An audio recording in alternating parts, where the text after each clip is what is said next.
I am the Contrarian, and this is my world.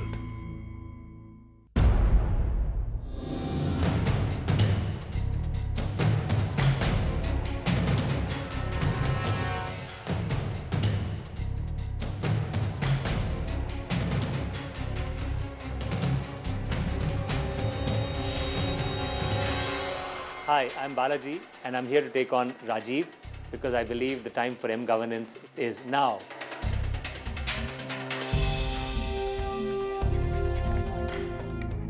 Today we enter the realm in the world where almost everything that you think wasn't possible till today will happen, and it will happen all on your mobile phone. Imagine the entire government. You don't have to go to them, not to their offices, not those dusty files. None of those. All you have to do is have a mobile phone and utopia will come true on your mobile phone. Everything you want will happen. A document, a birth certificate, a marriage, it will all happen on your mobile phone. Now, that's supposed to be the romantic part of M-governance. That's supposed to be the dream that we've all been shown. The problem is we've been shown this dream for many years now, and not much has changed. I mean, do you remember the last time you had to go to a government office, actually speak to a clerk or a peon there? Has that changed? Not really, but the gentleman with me today says it's about to. So I'm going to give you about a minute to tell us why M-governance, why is it important in India, and why you think the time is now. So let's start with the government itself. You've got a government that's been, elected on hope, one that's basically made the right vision statement. They say maximum governance, minimum government. They've already started to make some significant changes. Just look at the Jan Dhan Yojana. To get about 10 crore accounts, 100 million accounts in such a short time frame itself was revolutionary. So there's a government that means business. Okay, now let's come to the mobile itself. Now, can I just stop you with that, entire idea? So what's the idea other than political planking when you even come up with so many different bank accounts? So everybody has 10 rupees in that account and may never operate it again.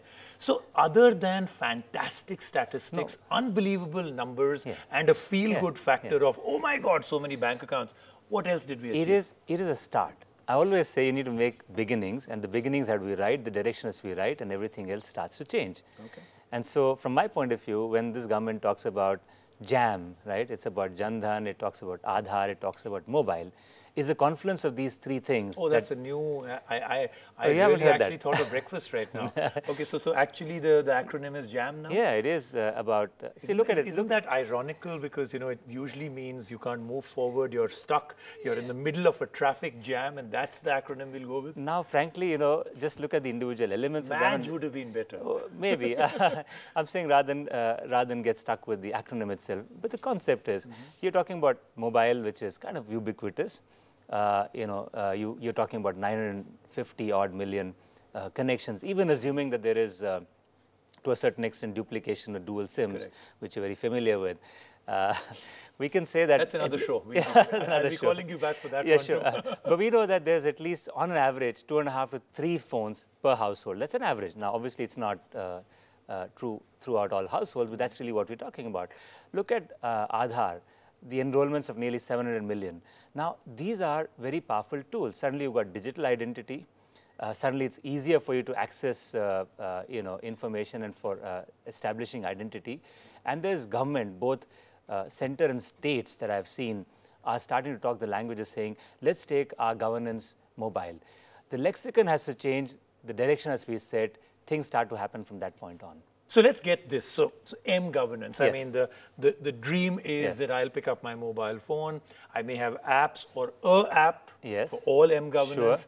And every single thing that I require as a citizen. It's not only about documents. In theory, everything that I require as a citizen. Not only about getting documents and certificates, everything. I mean, if I have to report a pothole, if I have electricity not coming, if the Bijli Pani wala situation is not there, or the free Wi-Fi that we're supposed to now get in the future isn't free anymore and not getting access to it. All I need is a mobile phone. Literally nothing else would be required.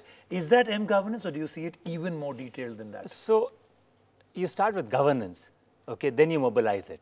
Okay. I mean, think about mobiles. They first transformed the telecom sector, and then they started transforming industries. That's a global phenomenon. That's an India phenomenon. Take a car, connected cars, used to be talked about, you see them in reality now. 40% of everything that goes into cars these days is electronics, with a dash of connected to a network, so which means we're talking about mobile and networks and all of that put together. So the same thing is true in the case of governance too. Good governance is required, and then you start to use mobiles as a means to deliver it. But you start to deliver it in different ways. Because you've got ubiquity, suddenly brick and mortar is not the way that you're going to go to outreach. But outreach today is possible using mobile and its ubiquity. So you start to develop systems that have a mobile-first approach to it. And it's not necessary that everything's got to be apps. Think about the simplest of devices. Those do not support, they don't have the touch screens, they don't have the apps that you require. But then you have tools like USSD, which is your star hash kind of thing that you've used to. That's a habit that's got formed for hundreds of millions of people on feature phones already. Right. So you could use simplicity of front end on mobile phones, whether it's USSD, whether it's IVR that people are used to, whether it's SMSs, and not necessarily always going to the web and trying to log in. So you've spoken about the fact that this is not only for the app world, this is not for the app-tastic people, it's for everybody. Sure. But one of the things that has been seen, especially in countries like ours, is that it actually is an alienation. So if I don't get, M-governance is slightly more complicated than, just me finding out the price of paddy today. Sure. Okay? It's a little bit more complicated than downloading a piece of music. Yes. A little bit more complicated than buying something on e-commerce. There's a lot. It's a complex business at governance level. It's a complex business at the user level. And a lot of people say that the simplicity itself is going to be the problem. Here's the thing. Therefore, the models that have to evolve need to take into account that complexity. So let me give you a very simple example. You might recall a few years back, the government talked about setting community centers. They were called CSCs or common service centers. They may have different names around it. But what was the concept? It was about saying that there's a gram panchayat. In each of those gram panchayats, you could have a community center, which is actually manned by a person who's digitally savvy. So it's about digital literacy and not necessarily only mobile as a tool. Mobiles can, as a tool, give you what you need to a lot of applications. There'll be some that will still require you to go to a center like that, which is manned by someone whom you know from your own village, who can then on a PC, which is again connected potentially on a mobile network because it's got 3G and so on, with a printer and something else attached, give you the access to the information in a printed form that you might need in any case. So if you were to talk about printing a birth or a death certificate, for instance, you might need to still make that trip. But to a community center, that's not manned by a government person, but someone who's authorized to have access to that information on your behalf. When we say that it's about a confluence of partnership, it's about people taking governance into their domain as much as saying it's the government, whether it's state or center, that's to deliver. Therefore, I think the fact that we have local governance today, the fact that we have a robust panchayat system here, is a good start, because what it said is government cannot just take care of everything, but governance means people's involvement, citizen involvement, civil society involvement, other people getting involved. To me, the concept of CSC is still relevant, because you're not talking about people that are not outsiders, but they're actually people from your community that have actually got an opportunity to create impact and also earn some money along the way. In a country where today mobile networks are famous for not working, as in a drop call, or as you go into rural India, absolute dead zones. In a country where most people can't really afford a top-of-the-line phone even now, even though that is dramatically changing. And in a country where education, where actually handling all the complexity of doing something on a mobile phone, at what point right now is this only a start in a utopian dream? I mean, I'm not saying it's not going to happen. I'm asking you to be realistic. We've got enough and more pilots. We've got some of them, get to some scale. But we should never trivialize the extent to which we're trying to, make up for, this whole digital inclusion piece of it. And so I'm saying, if you visualize India, 10 years from now, even 5 years from today, it'll be very different than where we are today. We wouldn't have had this conversation, even 10 years ago, where, you knew what the state of mobile networks was in India in 2003, 2004. It's been that spurt that's taken place. And plus the advances that have taken place in technology, also the supporting environment that's come in for players like civil society and NGOs to actually start to get their space in this, under the sun, and for influencing policies. And for, I would say, governments realize that this is real need that they deliver, and that you can win on development as a plank, and you deliver on it, then you are actually. But do governments realize? I mean, you may have a few examples of a few states, but to a lot of people, it means actually giving away a lot of power. So when you actually stop something and you control it with the way it's been controlled today, that is a form of governance. A lot of people have already started the journey.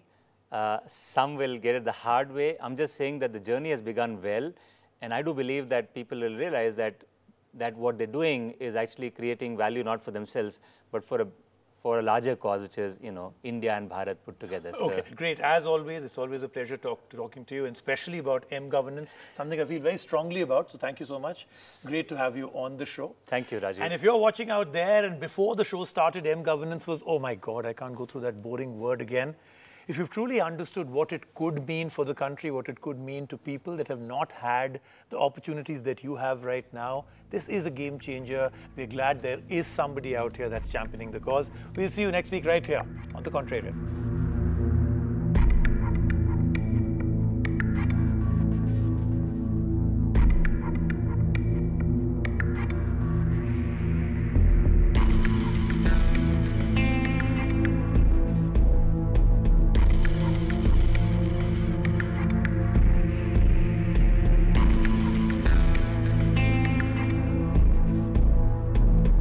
I am the Contrarian, and this is my world.